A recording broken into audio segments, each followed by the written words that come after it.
When I picked up the phone to ask my son Max when his wedding would be, my daughter-in-law Lena looked me right in the eye and said with a chilling smile, "Oh, we already got married yesterday. We only invited special people."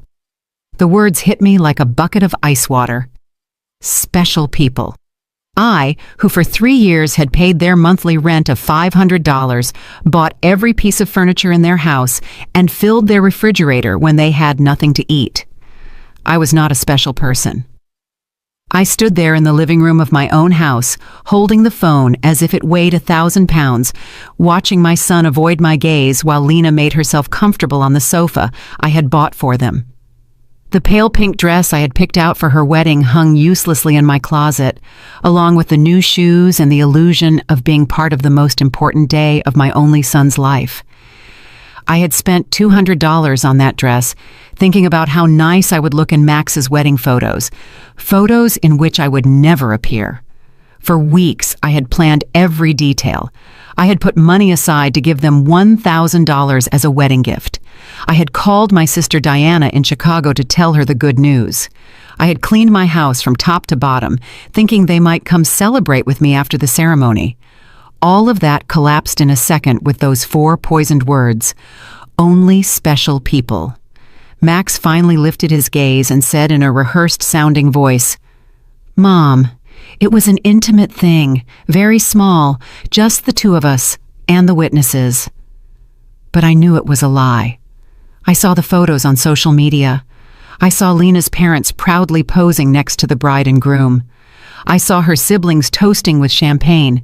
I saw Lena's white dress, which I had helped finance with the $800 I had given her last month for her personal expenses. I saw everything I wasn't supposed to see. A week later, exactly 7 days after that humiliation, Lena called me with a completely different voice. She was no longer the confident woman who had excluded me from her wedding. Now she sounded desperate, almost pleading. "Renate, the rent is overdue. The landlord is pressuring us and says if we don't pay this week, he will kick us out. You forgot to make the transfer." Her voice trembled slightly, as if the world were ending. I was silent for a few seconds, remembering all the times I had run to the bank to make that transfer. All the times I had canceled my own plans to make sure they had a roof over their heads. All the times I had eaten beans and rice so I could give them money for their desires. And now, after they had excluded me from the most important moment of their lives, they had the audacity to call me as if nothing had happened. "Lena," I said with a calm that surprised even me, "didn't I warn you that I only help special people?" The silence on the other end of the line was so deep that I could hear my own heart beating. For the first time in years, it was not I who was trembling, but her. "Renate, I don't understand," she stammered. "We were always special to you. You're like a second mom to me." Lies. All lies. Wrapped in that sweet voice she only used when she needed something. The same voice she had used to ask me for money for the wedding dress, for the honeymoon, for the rings, which I had helped finance without knowing I would never see the ceremony where they were exchanged. For so many years, I had this constant feeling of walking on eggshells, weighing every word, every gesture, every gift, hoping to get a crumb of affection from my own son. I was the perfect mother, the obliging mother-in-law, the silent provider who never protested when they treated me like I was invisible. But that phrase, "only special people," awakened something in me that had been dormant for far too long. I had calculated in my head how much money I had spent on them in those 3 years. Between rent, food, gifts, emergencies, and whims, it was over $20,000. $20,000 I had taken from my retirement, from my savings, from the money my late husband had left, so I could live my last years in peace. And what was all that for? To be treated like a stranger on my own son's wedding day. That night after I hung up, I sat on my bed and cried. But they weren't tears of sadness. They were tears of anger, of accumulated frustration, of years of silently endured humiliation. I cried for all the times they made me feel that my love was a burden, my presence a hindrance, my money the only thing I had to offer. I cried for the foolish mother I had been, for the woman who had lost herself trying to be indispensable to those who considered her dispensable. When I woke up the next morning, something inside me had changed. It was not just the pain of betrayal, it was something deeper, colder. I stood up and looked at myself in the bathroom mirror. The same tired eyes as always, the same wrinkles that told stories of years of giving love without getting it back. But there was something else in my gaze, a hardness I didn't recognize, a determination that had been buried under years of compliance. I went to the kitchen and made coffee, as I had every morning for 40 years, but this time I didn't think about calling Max to ask how he had slept. I didn't check my phone in anticipation of a message from him apologizing for the previous day's humiliation. For the first time in a long time, I was my own first concern of the day. I sat at the table where I had so often planned surprises for them, counted bills for their expenses, and cried silently when they treated me with indifference. Now, this table would be a witness to something completely different. I took out my checkbook, my bank statements, and started to do the math. I wanted to see, in exact numbers, the extent of my own foolishness. Monthly rent of $500 multiplied by 36 months was $18,000. Food and supplies, approximately $200 a month, was another $7,200. Birthday gifts, Christmas gifts, anniversary gifts, at least $3,000. Lena's medical emergencies, $800. The car loan they never paid me back, $2,500. The air conditioner repair in their apartment, $600. The living room furniture, $1,200, $33,400. That was the exact sum of my generosity. $33,400 I had wasted from my husband's inheritance, from my pension, from the savings I had put aside penny by penny for decades of honest work. All that money thrown out the window to keep two adults comfortable who couldn't even pretend to respect me. The phone rang, and I saw Max's name on the screen. Normally, my heart would have pounded as I ran to answer, hoping he would finally apologize and explain that everything had been a misunderstanding. But this time, I let it ring once, twice, 3 times. Finally, it fell silent, and I continued drinking my coffee as if nothing had happened. 10 minutes later, it rang again. This time, it was Lena. I let it ring too.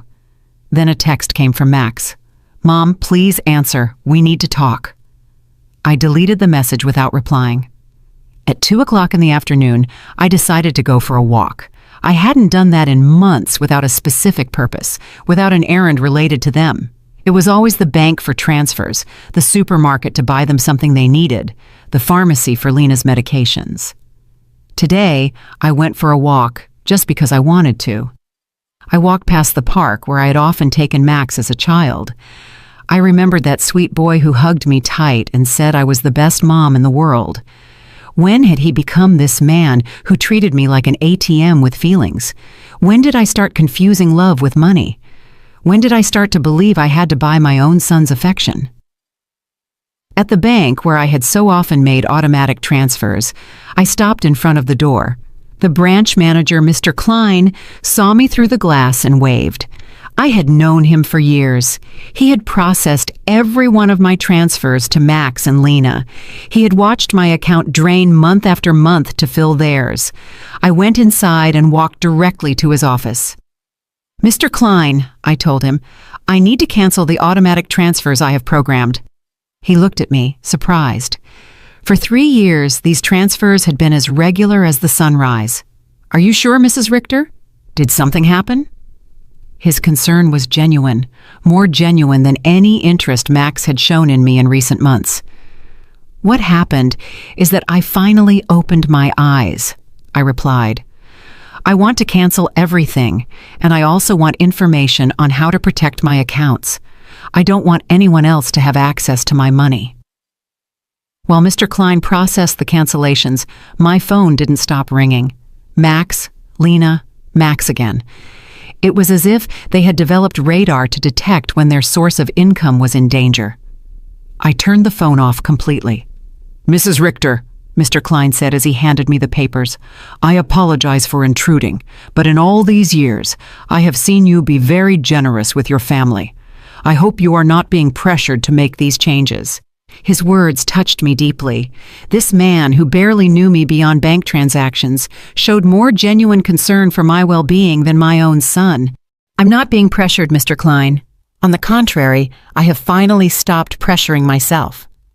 When I left the bank, I felt strangely light, as if I had left an enormous burden in that office. For the first time in years, my money was entirely mine. I had no financial obligations to people who saw me as a resource instead of a person. I went home and thought about all the things I hadn't done to please Max and Lena. The trips I hadn't taken to save money for them, the friends I no longer saw because I was always available for their emergencies, the hobbies I had given up because every dollar I spent on myself was $1 less for their needs. When I got home, I found 3 cars parked in front of my door, Max's, Lena's, and one I didn't recognize. I could see movement inside my house through the windows. My blood ran cold. They had keys. I had given them keys because I trusted them, because I thought they would one day take care of me just as I had taken care of them. I took a deep breath before opening the door. It was time for the first real confrontation of my new life. I opened the door to my house and saw a scene I will never forget. Max was sitting on my sofa with his head in his hands. Lena was pacing back and forth like a caged animal, and an older man I didn't know was going through papers on my dining table. My papers, my personal documents. "What is happening here?" I asked in a voice that sounded louder than I expected.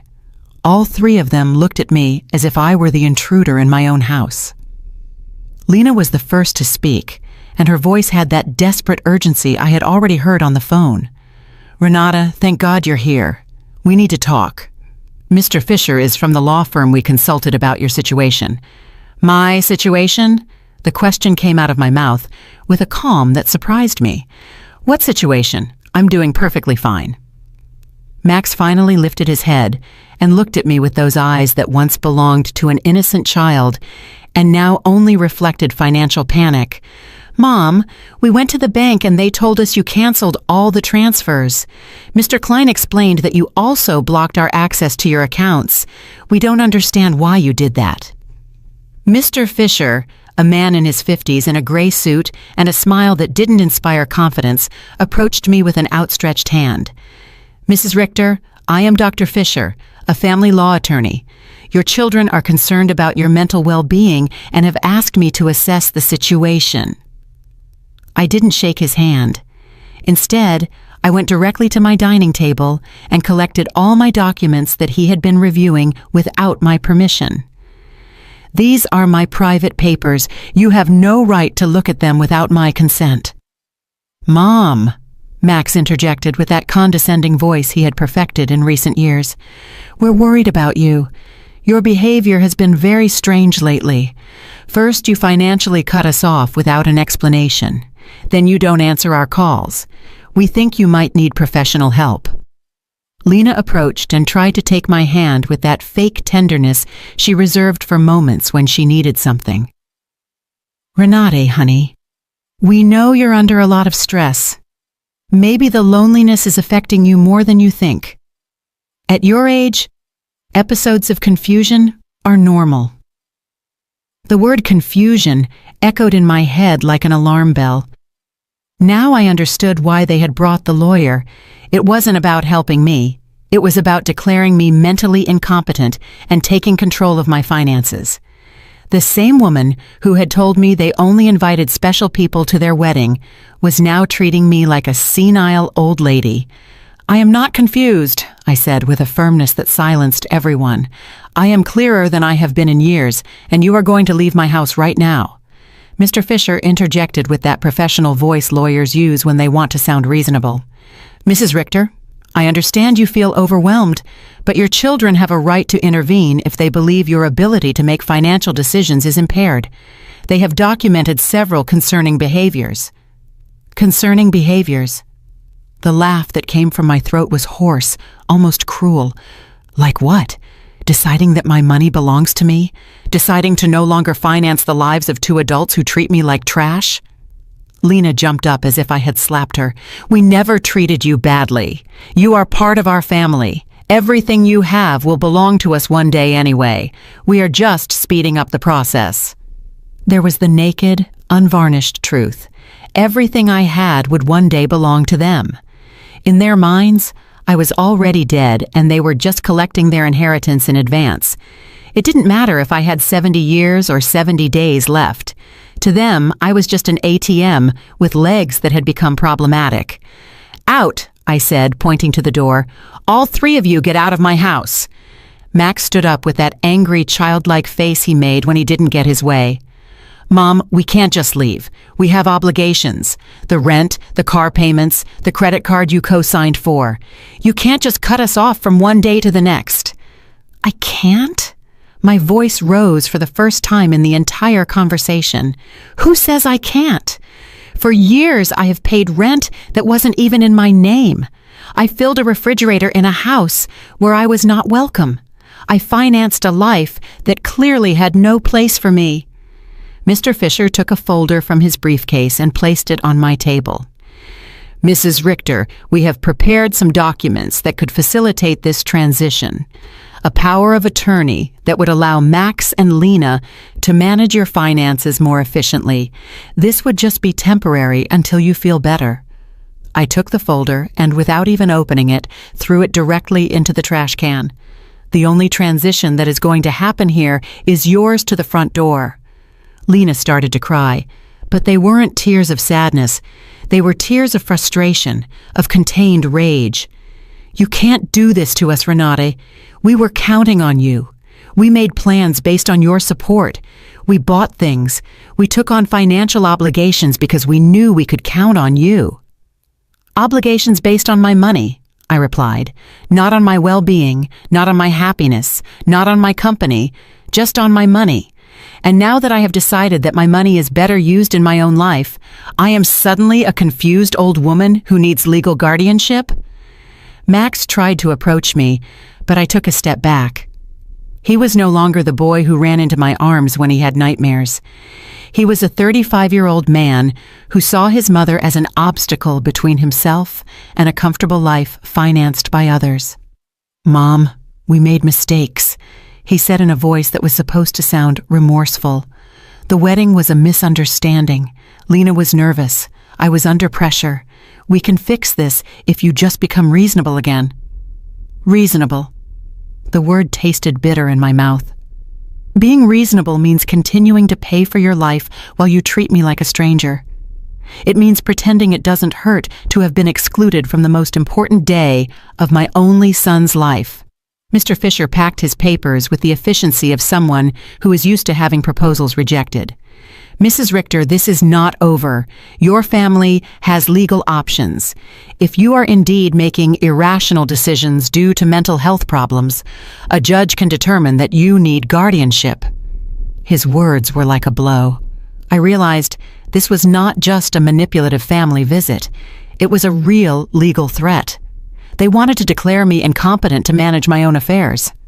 "Mr. Fisher," I said, looking him directly in the eyes, "I suggest you do your research thoroughly before you threaten a 71-year-old woman who has managed her finances flawlessly for 40 years, who raised her son alone after the death of her husband, who ran a household and worked honorably until retirement, and who until last week financially supported two completely capable adults." Lena stopped crying and looked at me with a coldness that finally showed her true face. "This won't stay like this, Renate. We have rights and lawyers too." "Perfect," I replied. "Hire all the lawyers you want, with your own money, of course, because mine is no longer available to finance your legal tantrums." The three of them walked to the door with the wounded dignity of people who are not used to being told no. Before he went out, Max turned to me one last time.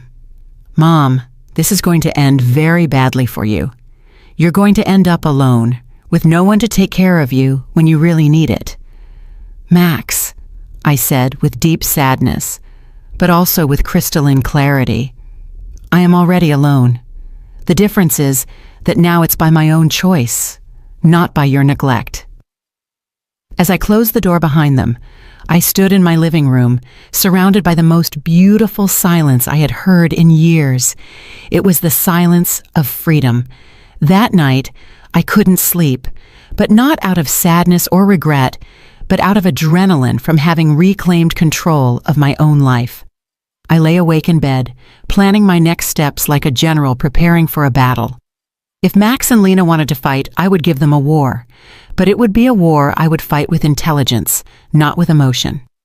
At 6 o'clock in the morning, I was already dressed and ready to go. My first stop was the office of attorney Mr. Weber, a man I had met years ago when I was handling my husband's will. Unlike Mr. Fisher, whom Max and Lena had brought, Mr. Weber had an impeccable reputation and specialized in protecting the rights of the elderly. Mrs. Richter, he told me as I explained the situation, what your children tried to do yesterday is more common than you think. It's called elder financial abuse, and it's a federal crime. The fact that they entered your house without permission and reviewed your private documents also constitutes a violation. His words both calmed and worried me. They calmed me because they confirmed I wasn't crazy, that what had happened was truly abusive. They worried me because I realized the situation was more serious than I had thought. We have to document everything, Mr. Weber continued. Every transfer, every gift, every time they pressured you for money. We will also change your will to protect your assets from future manipulation attempts. We spent 3 hours reviewing my financial records. Mr. Weber whistled when he saw the total sum. $33,400 in 3 years. Mrs. Richter, with this money, you could have lived comfortably, traveled, and enjoyed your retirement. Instead, you completely financed the lives of 2 adults who didn't even respect you enough to invite you to their wedding. When I left Mr. Weber's office, I had a complete plan. First, I would change all the locks on my house. Second, I would install a security system with cameras to protect myself from future surprise visits. Third, I would open a new bank account at a different bank where they had no contact. And fourth, I would start living the life I had postponed for years. My next stop was the hardware store. The owner, Mr. Summer, had known me for years because I was always buying things to fix Max and Lena's apartment. This time was different. Mrs. Richter, what brings you here today? Another emergency with your son? He asked with the familiarity of a person who had silently witnessed my wasted generosity. No, Mr. Summer. This time it's for my own house. I need to change all the locks, and I want them to be of the best quality. He looked at me, surprised, but asked no questions. While I was choosing the locks, his son Ethan, who installed security systems, came by. It was Providence in action. Ethan, I told him, I also need to install surveillance cameras, the complete system. The price is not an issue. While they were preparing everything for the installation the next day, I received a call from an unknown number. It was Lena calling from someone else's phone because I had blocked her number after the previous day's confrontation. Renate, it's Lena. Please don't hang up. We need to talk like civilized adults. Speak, I said dryly. Listen, I understand you're upset about the wedding. It was a mistake. Max and I have talked about it, and we want to make it up to you. How about we have a special dinner to celebrate our wedding with you? We can do it at your house, cook together like we used to. The manipulation in her words was so obvious that I almost had to laugh. Lena, how much rent do you owe exactly? The silence on the other end confirmed that I had hit a nerve. Well, it's 2 months, $1,000 total. But I'm not just calling for that, Renate. We really miss you in our lives. Do you miss me or my money? I asked directly. Both, she replied with a surprising honesty. Renate, I won't lie to you. Yes, we need your financial help, but we love you too. You're important to us. If I'm so important, I said, why wasn't I important enough to be at your wedding? Why am I not important enough to get a call that doesn't ask for money? When was the last time you called me just to ask how I was doing? Another silence. We both knew the answer. Never.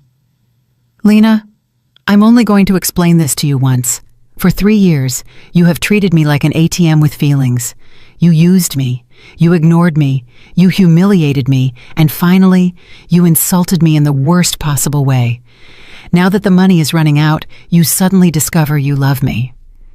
"Renat, please." I cut her off. "There is no please. You made your choice when you decided I wasn't special enough to be at your wedding. Now I'm making mine." I hung up and turned the phone off completely. I didn't want any more interruptions on my day of liberation. That afternoon, I went to the beauty salon I hadn't been to in over a year. I always canceled my appointments because Max or Lena needed something urgent, or because the money I had set aside for myself became an emergency for them. "Mrs. Richter?" my favorite hairstylist Cynthia called out. "What a surprise! I thought you had forgotten us." "I didn't forget you, Cynthia. I just forgot that I also deserve to be pampered." I treated myself to the full treatment: cut, color, manicure, pedicure. For the first time in years, I spent money on myself without feeling guilty. While Cynthia worked on my hair, she told me about her life, her children, her dreams. It was refreshing to have a conversation that didn't revolve around Max and Lena's needs. "You look beautiful, Mrs. Richter," she said when she was done. "But more than that, you look free. Did something good happen?" "Yes, Cynthia. I finally learned to say no." When I got home that afternoon, there was a car in front of my door that I didn't recognize. My heart raced for a moment, thinking Max and Lena might have come back with reinforcements. But as I got closer, I saw an older woman sitting on the steps of my porch. "Mrs. Richter?" she asked as I got out of the car. "Yes, that's me. Can I help you?" "I'm Eleanor Brooks. I live next door. We've been neighbors for years, but we've never had a chance to talk. Yesterday I heard very loud voices in your house, and I got worried. Is everything okay?" Her sincere concern touched me deeply. Here was a stranger who showed more interest in my well-being than my own son. "Come in, Mrs. Brooks. I'll make you a coffee, and I'll tell you a story you won't believe." While I was making coffee, I told her the whole situation. Eleanor listened without interrupting, nodding occasionally, and when I finished my story, her eyes were filled with tears. "Mrs. Richter," she said, "you did the right thing. I went through something similar with my daughter 5 years ago. I also thought it was my duty to finance her adult life. I also believed they wouldn't love me if I didn't give them money. What happened? I cut off the money when I realized they only called me when they needed something. At first it was terrible. They threatened me, emotionally blackmailed me, tried to make me feel guilty. But after 6 months, my daughter called to genuinely apologize. Now we have a real relationship based on love, not on money."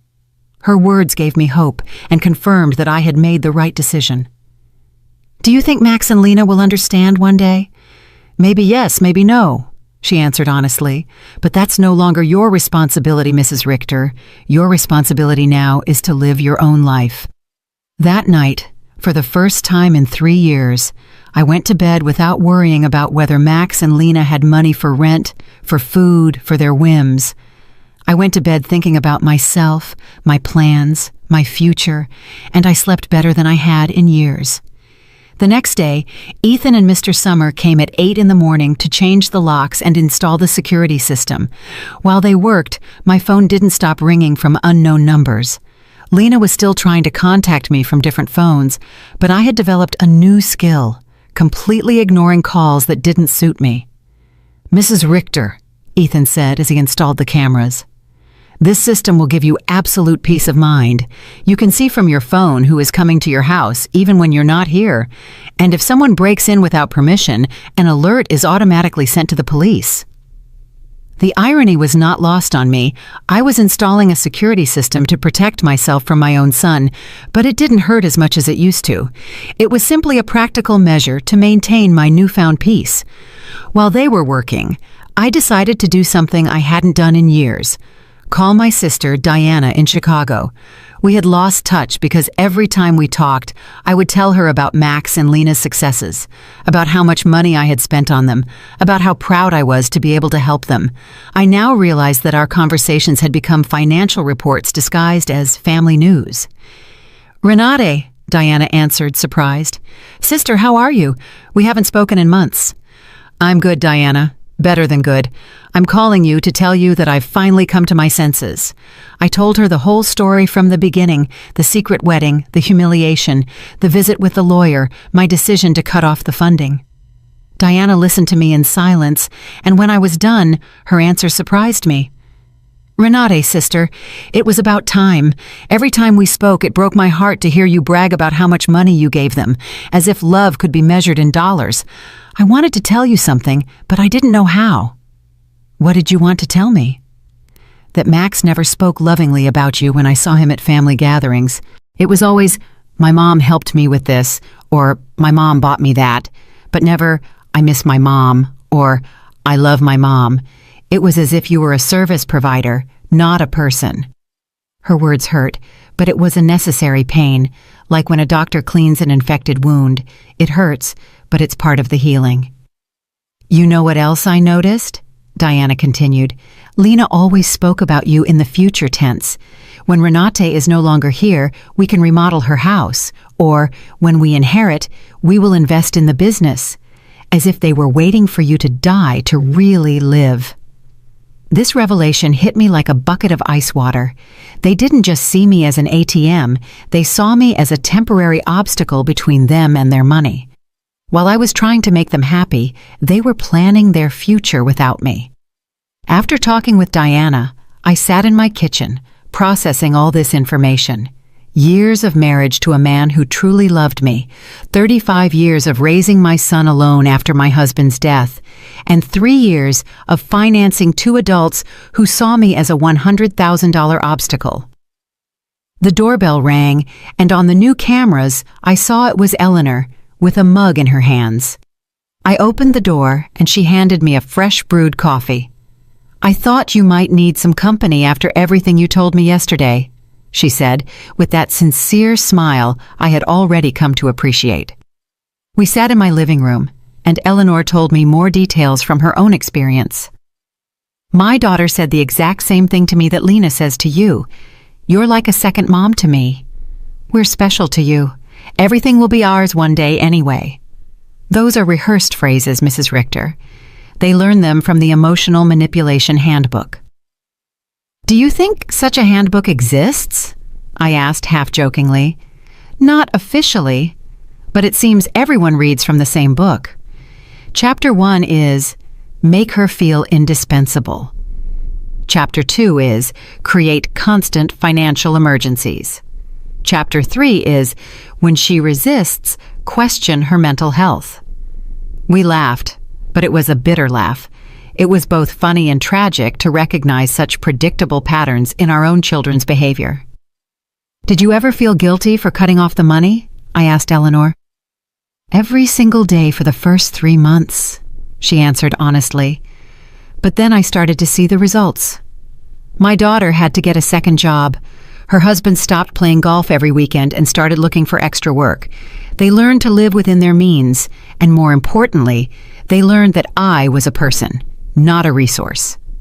That afternoon, I decided to do something I had postponed for years: visit my husband's grave. I always made excuses not to go because Max or Lena needed something urgent, or because the taxi fare was better invested in one of their emergencies. The cemetery was quiet and beautiful. Robert's grave looked a bit neglected because I hadn't been there to clean it in months.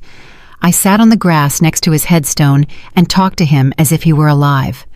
Robert, my love, I think I lost myself for a while. After you left, I put all my energy into Max. I wanted to be the best mother in the world, thinking somehow he would grow up without a father. But I think in the process, I forgot to be myself. The wind blew gently, and for a moment, I felt like he was listening to me. Our son has become someone I don't recognize. Or maybe he was always like this and I didn't want to see it. His wife is, well, you know how she is. The money you left for me to live peacefully, I spent it taking care of them. But not anymore, my love. I have learned. I cleaned his grave, replaced the withered flowers with new ones, and stayed there for another hour, simply enjoying the peace. For the first time in years, I was not in a hurry to get home to solve a crisis for Max and Lena. When I got home, there were 3 cars parked in front of my door again. My heart raced, but this time I was prepared. The cameras showed me that it was Max, Lena, and two other people I didn't recognize. Everyone seemed agitated, talking to each other and pointing at my house. I didn't get out of the car. Instead, I called Mr. Weber, my lawyer. Mr. Weber, they are at my house again. This time they've brought more people. What should I do? Don't get out of the car, Mrs. Richter. I'll be there right away and I'll call the police. After our conversation yesterday, I requested a temporary restraining order. They are not allowed to be on your property. Minutes later, Mr. Weber and two police patrol cars arrived. I watched the officers talk to Max and Lena, saw my son gesticulate angrily, saw Lena crying again, but this time her tears did not move me. One of the officers approached my car. "Ma'am, you can get out safely. Your visitors are going to leave immediately." As I got out of the car, Max shouted at me from the street, "Mom, this is ridiculous. We're your family. You can't call the police on your own son." "Max," I replied with a calm that surprised even me, "family doesn't threaten lawsuits for mental incompetence. Family doesn't break into people's homes without permission. Family doesn't treat their mothers like ATMs. Lena screamed from across the street, "You're going to pay us everything you owe us. We have bills you co-signed for. You can't just abandon us like this," Mr. Weber interjected. "Mrs. Brooks, any future communication must be through my office, and I suggest you consult with an attorney before making collection threats, because my client has full documentation of all the payments she voluntarily made for 3 years." I watched them drive away in their cars, defeated but not giving up. I knew this wasn't over, but for the first time in this situation, I felt confident. I had professional help. I had emotional support from Eleanor. And more importantly, I had mental clarity about what was right and what was wrong. That night, Eleanor invited me to her house for dinner. I met her daughter who was visiting, and I was able to see with my own eyes what a healthy family relationship looked like. They spoke respectfully to each other, asked sincerely about each other's lives, and laughed together. The daughter didn't ask for money once the entire evening. "I wanted that with Max too," I confessed to Eleanor after her daughter had left. "And maybe you'll get it one day," she replied. "But first, he has to learn that you are a person who deserves respect, not just a source of income." For the first time in weeks, I went to bed feeling hopeful about the future. The next few days were strangely peaceful. The surveillance cameras showed me that Max and Lena were driving past my house several times a day. Sometimes slowly, sometimes they parked for a few minutes, but without getting out. It was as if they were studying my routine, looking for the perfect moment for their next move. Mr. Weber had advised me to document every one of these visits, so I kept a detailed log with the date and time. "Their persistence will work in our favor," he had said. "Every time they show up after we've told them not to approach, it strengthens our case for a permanent restraining order."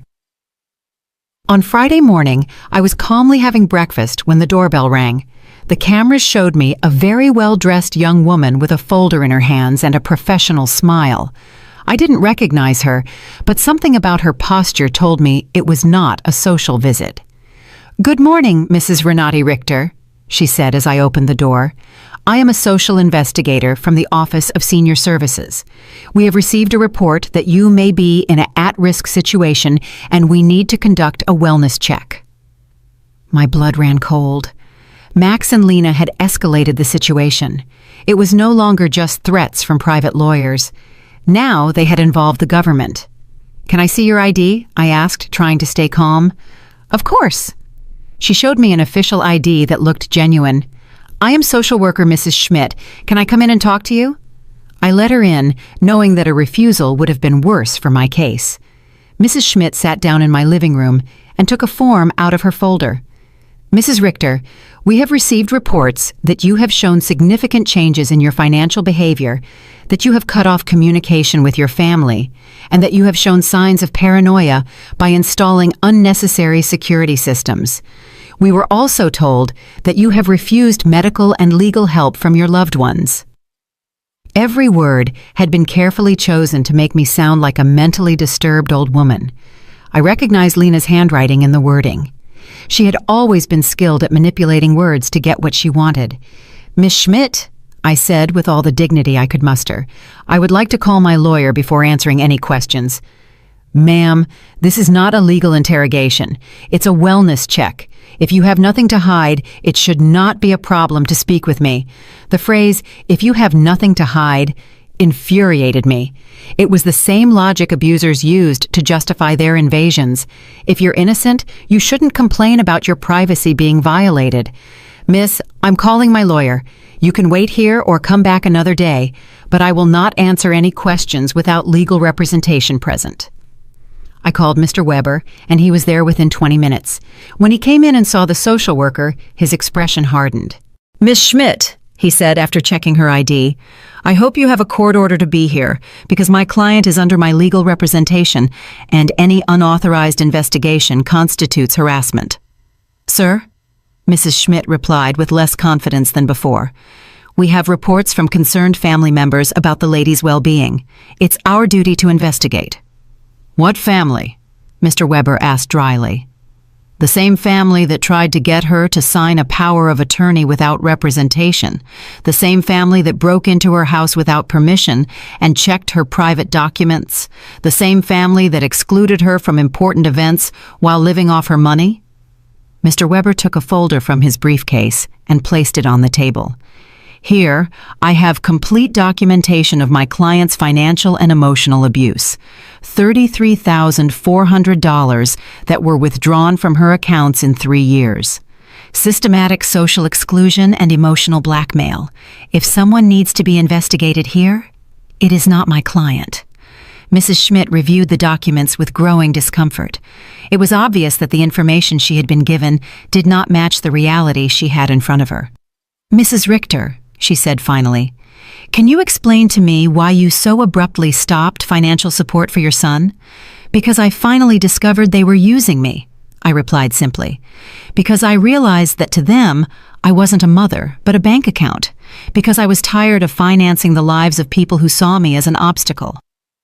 "But don't you feel it's your responsibility to help your family?" The question outraged me. "Miss Schmidt, my responsibility as a mother was to raise my son until he was 18, to educate him, and to give him the tools to be an independent adult. My son is 35 years old, married, and perfectly capable of supporting himself. Financing his adult life is not my responsibility. It is my choice, and I have chosen not to do so anymore." Mr. Weber interjected. "Miss Schmidt, would you consider it normal for a 35-year-old adult to be unable to pay his own rent without the help of his 71-year-old mother?" Mrs. Schmidt did not answer right away. I could see she was reevaluating the entire situation. "Mrs. Richter," she asked after a moment, "do you manage your own finances completely? I can show you my bank statements, my investments, my tax payments. Everything is current and in order. Do you live independently? As you can see, I keep my house clean. I take care of myself physically. I drive my own car. I have healthy social relationships with my neighbors. Do you take any medication?" "Just vitamins and occasionally aspirin. I don't have any medical conditions that require medication." Mr. Weber added, "My client has just undergone extensive medical exams as part of our legal process. She is in perfect mental and physical condition." Mrs. Schmidt closed her folder and sighed. "Mrs. Richter, based on this conversation and the documentation I have reviewed, I see no indication that you are at risk or in need of intervention. I will close this case."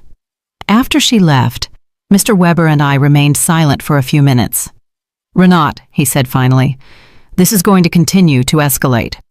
Max and Lena are spending money they don't have to hire professionals to try to have you declared incompetent." "Does that mean they are desperate?" "It means that exactly. What else can they do?" "They can file a lawsuit for incompetence. It's expensive and hard to win, but if they find a sympathetic judge and a psychiatrist willing to testify in their favor, they could get a guardian assigned." The thought terrified me. They could take control of my money? "They could try, but we have solid evidence that you are completely competent and that they are motivated by greed and not by genuine concern." That afternoon, I called Diana to vent. "Sister," she said after hearing my story, "do you notice how far they are willing to go for money? They are risking family relationships, spending money on lawyers and doctors, destroying their own reputation. all to get access to your bank account again." Her words made me think. Max and Lena had completely revealed their true nature. There was no going back. There was no possibility of a genuine reconciliation. To them, I had never been a mother or a respected mother-in-law. I had always just been money on legs. This revelation, although painful, was also liberating. I no longer had to wonder if I was making the right decision. I no longer had to feel guilty for protecting myself. They had proven for themselves that my emotional and physical well-being was less important to them than my money. That evening, Eleanor came to visit with a surprise. She had invited her friends from the garden club to meet me. "Renate," she introduced me. "These are my friends Cynthia, who you already know from the salon, Maria, Carmen, and Elfrida. We have all been through similar situations with abusive family members." We spent the evening sharing stories. Maria had had to set boundaries with a brother who constantly asked her for money. Carmen had cut off her relationship with a daughter who only visited when she needed money. Elfrida had had to change her will after she found out her grandchildren considered her their retirement plan. "What hurts me the most," I confessed, "is not losing the money I gave them, but realizing that I never had the love I thought I had." "Renate," Elfrida said with the wisdom of her 80 years, "true love cannot be bought or sold. If you had to pay for it, it was never real." Her words were balm for my wounded soul. She was right. I had bought attention, not love. I had financed an illusion. "You know what I've discovered?" I said to my new friends. "That loneliness, surrounded by people who don't love you, is worse than being lonely on your own. At least now, when I am alone, I am in good company." Everyone laughed, and we toasted to our newfound wisdom.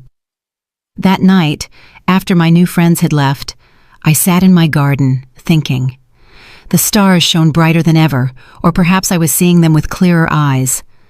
For the first time in my adult life, I was completely alone financially. I had no dependents, no financial obligations to anyone but myself. And instead of scaring me, this reality excited me. I could travel when I wanted. I could remodel my house.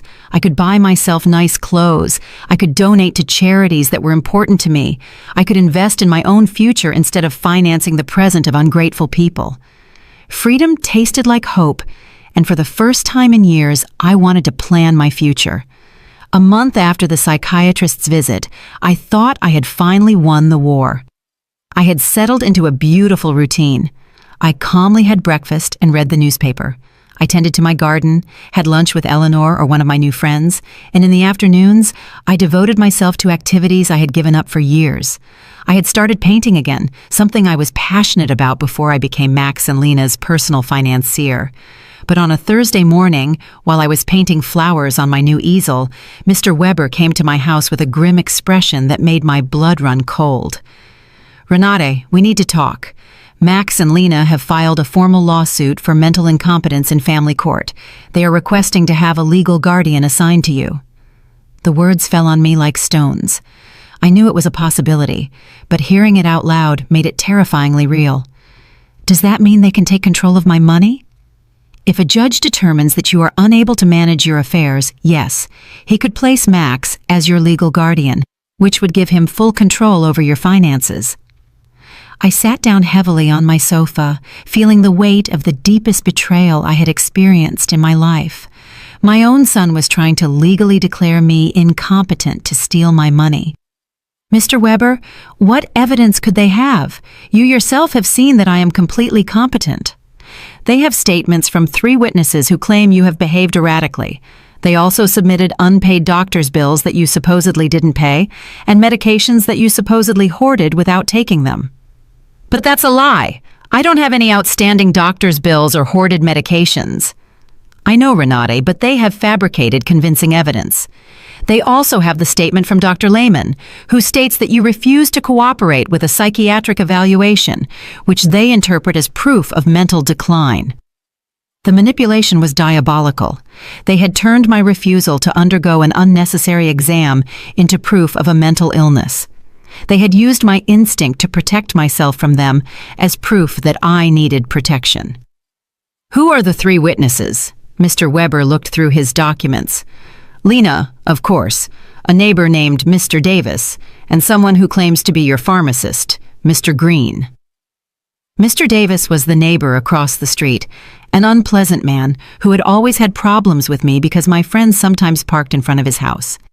Mr. Green was indeed my pharmacist, but I didn't understand what he could have against me. "I need to talk to Mr. Green," I told Mr. Weber. "Something's not right." We went to the pharmacy together that afternoon. Mr. Green received me, surprised and nervous. "Mrs. Richter, it's good to see you. How are you?" "Mr. Green, I was told you signed a statement saying I show erratic behavior with my medications." His face turned red as a tomato. "Mrs. Richter, your daughter-in-law came in a few weeks ago and asked about your medications. She said she was worried because you were acting strangely." "And what did you tell her?" "I explained to her that you only buy vitamins and occasional aspirin, that you don't have any regular medical prescriptions, but she insisted that this was proof that you weren't taking adequate care of your health." Mr. Weber interjected. "Mr. Green, did you sign a paper?" She brought a document that said I was confirming that Mrs. Richter had irregular medication purchases. I thought it was for her health insurance or something. I didn't know it was for a lawsuit. My own pharmacist had been tricked into signing something he didn't fully understand. Lena's manipulation knew no bounds. "Mr. Green," I said, "I need you to write a statement explaining exactly what happened and clarifying that I have no problems with medications." "Of course, Mrs. Richter, I am terribly sorry for this misunderstanding." After the pharmacy, we went to confront Mr. Davis. When we knocked on his door, he received us with obvious hostility. "What do you want, Mr. Davis?" Mr. Weber said. "I understand you signed a statement about my client's behavior." "And you're right, I did. That woman is crazy. She's been acting strange for weeks." "Can you be more specific about the behaviors you observed?" "Installing cameras as if she lived in a war zone, having strangers visit all the time, yelling at her family in the street." I realized Mr. Davis had taken everything out of context. The cameras had been installed for protection. The strangers were my new friends. The yelling was me defending my house from Max and Lena's invasions. "Mr. Davis," I said, "do you know why I installed the cameras?" "No, and I don't care." "To protect myself from my son and daughter-in-law, who broke into my house without permission and threatened me." "That's what a crazy person would say," he replied cruelly. There was no way to reason with him. His statement was based on superficial observations, maliciously interpreted. That evening, Mr. Weber and I sat down to plan our defense. "Renate, we need our own psychiatric evaluation. I have a colleague, Dr. Moore, who is an expert in assessing mental capacity. She can officially confirm that you are completely competent." What if Max and Lena have bribed the judge? What if none of this matters because they have already decided to declare me incompetent? "Renate, the legal system is not perfect, but it's not completely corrupt either. We have solid evidence of your mental competence and their financial motivations. We are going to fight this." The next day, I went to my appointment with Dr. Moore. She was a woman in her 50s with kind but astute eyes. "Mrs. Richter, I'm going to ask you a series of questions and tests to assess your mental capacity. Take your time and answer honestly." For 2 hours, she asked me questions about my memory, my reasoning ability, my financial understanding, my emotional health. She also gave me cognitive tests and asked me to solve mathematical and logical problems. "Mrs. Richter," she said at the end, "your results are well above average for your age. You are not only mentally competent, but your cognitive function is excellent." "Doctor, why do you think my family is doing this?" "Based on what you've told me and the documents I've reviewed, this seems to be a classic case of elder financial exploitation. Unfortunately, it's more common than people think." I left the consultation feeling validated, but also sad. The professional confirmation of my mental health was a relief, but it also confirmed that the lawsuit was real and necessary. That afternoon, Eleanor organized an emergency meeting with all our friends from the garden club. When I told them about the incompetence lawsuit, everyone was outraged. "Renate," Maria said, "we will testify in your favor. We have been with you for weeks, and anyone can see that you are doing great." "Better than great," Cynthia added. You are clearer and stronger than many 40-year-old women I know." Elfrida, with her 80-year-old wisdom, took my hands. "Renate, my dear, what your children are doing is nothing new. For generations, greedy children have tried to declare their parents insane to get their money. But you have something many of these victims didn't have: documentation, legal support, and friends who can testify for you." Her words gave me hope. I was not alone in this fight. I had an army of strong women who had witnessed my transformation firsthand. "You know what the saddest thing about all this is?" I said. "That Max and Lena are willing to destroy any future possibility of reconciliation for money. Even if I were willing to forgive everything so far, there's no going back from this." "And maybe that's for the best," Cynthia replied. "At least now you know exactly who they are and you can act accordingly." That night, for the first time since this nightmare began, I really cried. Not out of sadness, but out of grief. I said my final goodbye to the son I thought I had, to the dream of a loving family, to the illusion that unconditional love was reciprocated. But something new also emerged within me, an iron determination not to let myself be stripped not only of my money, but also of my dignity and my freedom. The war had officially begun, but I was ready to fight. The trial came 3 weeks later. I woke up early, put on my best black suit, and looked at myself in the mirror with a determination I had never felt before. Today, not only my mental capacity would be judged, my dignity as a person, my right to live free from abuse, my value beyond my bank account would be judged. Mr. Weber came at 7 in the morning to go over our strategy one last time. "Renate, remember, the burden of proof is on them. They have to prove that you are incompetent. We just have to show that you are not." "And what if the judge is already biased?" "Judge Miller has a reputation for being fair. I researched his past cases, and he doesn't automatically favor families. He is dedicated to protecting the rights of the elderly." We arrived at the courthouse at 9 in the morning. In the hallway, I saw Max in a new suit that he probably bought for the occasion, and Lena dressed in black as if she were at a funeral. Maybe it was one, the funeral of our family relationship. When our eyes met, Max avoided my gaze, but Lena held my gaze with a coldness that confirmed that for her, this was just a business transaction. Their lawyer was an older, elegant man with the kind of confidence that comes from winning similar cases before. When he began his opening statement, his strategy was clear: to portray me as a confused old woman who had been manipulated by strangers to alienate me from my loving family. "Your Honor," he said in a solemn voice, "Mrs. Renate Richter has shown a clear mental decline in recent months. She has cut off all financial support for her family without a rational explanation.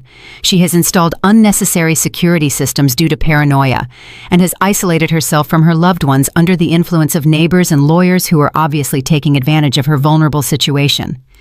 Every word had been carefully chosen to make my self-empowerment sound like dementia, and my freedom sound like external manipulation. Then they called their witnesses. Lena was the first to testify, and her performance was Oscar-worthy. She cried as she described how I had completely changed, how I had become hostile and paranoid, how I had isolated myself from the family that loved me. "Your Honor," she said in a trembling voice, "Renate has always been like a second mom to me. Seeing her mental decline has been devastating. We just want to help her get the care she needs." Lies, wrapped in convincing tears. When Mr. Weber cross-examined her, the cracks in her story began to become visible. "Mrs. Schuster, can you tell the court, when was the last time you called my client without asking for money?" Lena stammered. "Well, we always talked about many things. Can you give me a specific date?" "I don't remember exact dates." "Is it true that you and your husband got married without inviting my client?" "It was a very small ceremony." "Is it true that when my client asked about the wedding, you told her that you had only invited special people?" Lena's face turned red. Those words were taken out of context. What would be the right context to tell your mother-in-law that she is not a special person? She couldn't answer convincingly. Max was next. Seeing him on the witness stand, swearing to tell the truth while preparing to lie about my mental health, was one of the most painful moments of my life. This was the boy I had raised alone, the one I had dedicated my entire life to. My mom has always been very generous with us, he testified. But lately, she has become erratic and irrational. We believe she is being manipulated by people who are taking advantage of her. When Mr. Weber cross-examined him, the mask fell completely. Mr. Richter, how much money have you received from your mother in the last 3 years? I don't know the exact amount. Does $33,400 sound about right? Maybe. She's always been generous. And how many times have you visited your mother without asking her for money? The silence was deafening. Is it true that you and your wife broke into my client's house without permission and checked her private documents? We were worried about her. Is it true that you brought a lawyer to pressure her into signing a power of attorney? We wanted to help her manage her finances. Do you, at 35 years old, need the help of your 71-year-old mother to pay your rent? Max couldn't answer with dignity. Mr. Davis testified about my supposed erratic behaviors, but when Mr. Weber asked him for details, he admitted that he had never spoken to me directly and that all his information was based on superficial observations. Dr. Lehman testified that my refusal to undergo an evaluation was proof of mental decline. But Mr. Weber submitted the documentation of our evaluation with Dr. Moore, which completely refuted his conclusions. Then it was our turn. Mr. Weber first called Mr. Green, my pharmacist, who explained how he had been tricked into signing a statement that distorted my medication buying habits. Dr. Moore testified about my excellent mental state and presented the results of the cognitive tests, which had been flawless. Mr. Summer from the hardware store testified about my mental competence and explained that my decisions to cancel automatic transfers were completely rational and had been processed correctly. Eleanor and my friends from the garden club testified about my clarity, my newfound vitality, and my ability to maintain healthy social relationships. Finally, it was my turn to testify. I stood up with dignity and walked to the witness stand, feeling the weight of 71 years of experience, of wisdom gained through pain, of strength discovered in adversity. Mr. Weber guided me through my testimony, letting me tell my whole story. The $33,400 spent in 3 years, the humiliation of being excluded from the wedding, the constant emotional manipulation, the violation of my privacy, the legal threats. Mrs. Richter, Mr. Weber finally asked, why did you decide to stop financial support for your son and daughter-in-law? Because I finally understood that what I was getting from them was not love, I replied in a clear, loud voice. It was a commercial transaction disguised as a family relationship. My money was welcome, but I, as a person, was not. Do you regret your decision? I only regret that it took me so long to make it. Max's lawyer tried to make me appear confused during his cross-examination, but I answered every one of his questions with clarity and precision. When he tried to imply that my new friendships had manipulated me, I explained to him that for the first time in years, I had relationships based on mutual respect and not on financial interest. In his closing argument, Max's lawyer insisted that I was a victim of external manipulation. Mr. Weber's rebuttal was devastating. Your Honor, what we have seen here is not the case of an incompetent old woman, but that of a woman who has finally found the strength to free herself from years of financial and emotional abuse. The plaintiffs have presented no real medical evidence of mental incompetence. What they have presented is frustration, because their source of income has decided to exercise her legal and moral right to protect her own resources. Judge Miller retired to deliberate for 2 hours that felt like 2 years. When he came back, his expression was serious but clear. After reviewing all the evidence presented, he began, "it is obvious to this court that Mrs. Renate Richter is in full possession of her mental faculties. Professional psychiatric evaluations confirm her cognitive competence. Her financial decisions, as painful as they may be for her family, are completely rational and within her rights." My heart began to beat faster. "Furthermore," the judge continued, "the evidence suggests that this lawsuit is motivated by financial interest rather than by genuine concern for Mrs. Richter's well-being. The court completely denies the request for guardianship." I had won. I had not only won the lawsuit, but also my freedom, my dignity, my right to live free from the abuse of those who supposedly loved me. When we left the courthouse, I saw Max and Lena talking angrily with their lawyer. Lena gave me a look of pure hatred before she walked away. Max looked at me one last time, and for a second, I saw something that could have been regret, but it was already too late. That night, Eleanor organized a celebration at my house with all our friends. We toasted to justice, to freedom, to the sisterhood of strong women who support each other. "Renata," Elfrida told me, "today you didn't just win a trial, you won back your life." She was right. For the first time in years, the future was completely mine. I could travel, I could love, I could create. I could live without fear, without guilt, without manipulation. 3 months later, I sold my house and moved to a beautiful apartment near the city center. I donated half of my money to organizations that protect the elderly from family abuse. With the other half, I began to live the life I had always wanted. I traveled through Europe, took art classes, and joined volunteer groups. I never heard from Max and Lena again. I heard from others that they had to move to a smaller apartment and that Lena had found a job for the first time in years. Perhaps the adversity would teach them what my generosity never could, the value of honest work and independence. Some nights, when I look at the stars from my new balcony, I think about the woman I was a year ago. Fearful, manipulated, believing I had to buy love. That woman is dead, and in her place, someone has been born who has understood a fundamental truth. True love never has a price, and freedom is never too expensive. My name is Renate. I am 72 years old, and I have finally learned that the most important person I have to love and protect is myself. If you liked my story, you can support me by making a donation so I can write more stories. Thank you in advance. And you, what would you do in this person's place?